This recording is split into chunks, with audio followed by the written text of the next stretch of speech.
আপনারা যেখান থেকে দেশ রূপান্তরের সঙ্গে যুক্ত রয়েছেন সবাইকে স্বাগত। আমরা আপনাদেরকে দেখানোর চেষ্টা করছি কমলাপুর রেল স্টেশন থেকে সরাসরি যুক্ত হয়ে দীর্ঘ সময় অপেক্ষা করার পরেই একটি ট্রেন আসার পরেই তাড়াহুড়া করে যেভাবে পারছেন ট্রেনে উঠে বসেছেন। যদিও অনেকের সঙ্গে আমরা কথা বলেছি, তারা যেমনটি জানিয়েছেন সুস্থ স্বাভাবিকভাবে তারা ট্রেনে উঠতে পারেননি এবং তারা আশঙ্কায় রয়েছেন সঠিক সময়ের মধ্যে গন্তব্যে পৌঁছানো যাবে কিনা সেই বিষয় নিয়ে আমরা আপনাদেরকে দেখানোর চেষ্টা করছি। অনেকেই সিট না পেয়ে ট্রেনের ছাদে উঠে পড়েছেন এবং তারা এখান থেকে যেমনটি জানাচ্ছেন তারা ত্রয়োদশ জাতীয় সংসদ নির্বাচনকে ঘিরেই শহর ছাড়ছেন এবং এই নির্বাচনের টানে তারা এবার বাড়িতে ছুটে চলছেন। কোনো নারীর টানে নয়, ভোটের টানেই তারা শহর ছাড়ছেন এবং শহর থেকে গ্রাম অভিমুখী হয়ে এই সাধারণ মানুষ ভোটাররা ভোর থেকেই শহর ছাড়তে শুরু করেছেন। আমরা তাদেরকে দেখানোর চেষ্টা করছি। অনেকে ক্ষোভ প্রকাশ করেছেন। আমরা তাদেরকে দেখানোর চেষ্টা করি যে ভুয়াবহ স্লোগান দিয়ে যাচ্ছেন ট্রেনের যাত্রীরা।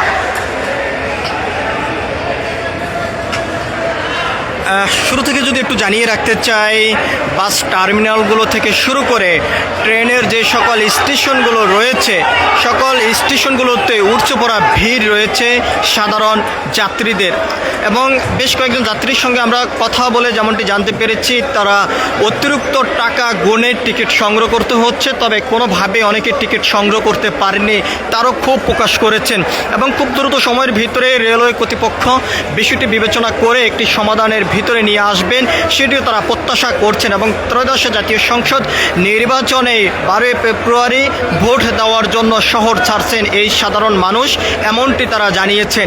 ঈদের যেরকম আনন্দ উল্লাসের মধ্য দিয়েই শহর থেকে বাড়ির উদ্দেশ্যেই তারা রওনা দিতেন, ঠিক একইভাবেই তারা এই আনন্দ উল্লাসের মধ্য দিয়েই শহর থেকে গ্রাম অভিমুখী তারা যাত্রা শুরু করেছেন ভোর থেকেই।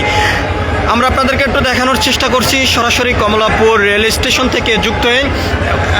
যাত্রীরা আরও যেমনটি জানিয়েছেন দীর্ঘ সময়ের অপেক্ষার পর তারা ট্রেনে উঠতে পেরেছেন এবং সঠিক সময়ের মধ্যেই গন্তব্যে পৌঁছানো সম্ভব হবে কিনা সেই বিষয়টি নিয়েও তারা আশঙ্কায় অবস্থায় রয়েছেন, এমনটি অনেকে ক্ষোভ প্রকাশ করেছেন।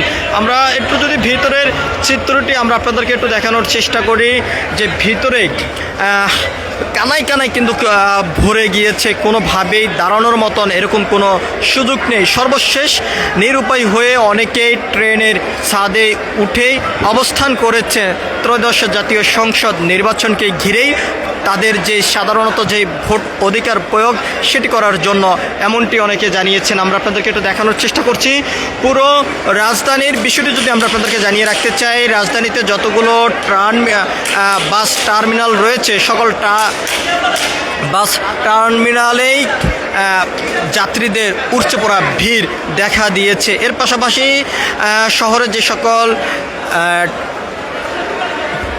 ট্রেন স্টেশনগুলো রয়েছে সকল স্টেশনে উঠছে পড়া ভিড় রয়েছে সাধারণ যাত্রীদের। অনেকেই বিভিন্ন স্টেশন থেকে চলে এসেছেন কমলাপুর রেল স্টেশনেই স্বাভাবিকভাবে যেহেতু ট্রেনে উঠতে পারেন, তবে অনেকের তাও সুযোগ মেলেনি বলে অভিযোগ করেছেন। দীর্ঘ সময় পর্যন্ত অপেক্ষা করে যাচ্ছেন যে কখন তারা তাদের গন্তব্যে পৌঁছাবেন সেই বিষয়টি নিয়ে আশঙ্কায় অবস্থায় রয়েছে যাত্রীদের মধ্যে, এমনটি আমরা দেখেছি। অনেকে ক্ষোভ প্রকাশ করেছেন যেভাবে পারছেন জ্বালানা দিয়েও কিন্তু তারা ভিতরে প্রবেশ করেছেন, দরজার দিয়ে ভিতরে প্রবেশ না করতে পেরে এর বাহিরে ভিতরে জায়গা না পেয়ে অনেকেই ছাদে অবস্থান করেছেন। আমরা আপনাদেরকে একটু দেখানোর চেষ্টা করি দেশ রূপান্তর ক্যামেরার মাধ্যমে। এর পাশাপাশি আমরা আপনাদেরকে আরেকটি বিষয়টা জানিয়ে রাখতে চাই, দীর্ঘ সময় পর্যন্ত অপেক্ষা শেষে যে একটি ট্রেন এসেছে সেই ট্রেনও অনেকেই জায়গা পাননি বলে অভিযোগ করেছেন।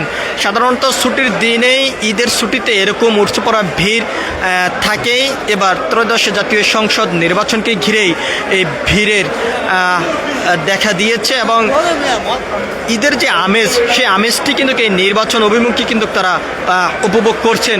অনেকেই যেমনটি জানিয়েছেন একটু কষ্ট হলো, তারপরও তারা তাদের ভোট অধিকার প্রয়োগ করার জন্য তারা বাড়িতে ফিরছেন, এমনটি এখান থেকে সাধারণ যাত্রীরা জানিয়েছেন। সব কিছু মিলিয়ে এই ছিল এখনকার মতন আমার কাছে সর্বশেষ। পরবর্তী আপডেট পেতে সবাই দেশ রূপান্তরের সঙ্গেই থাকুন। ধন্যবাদ সবাইকে।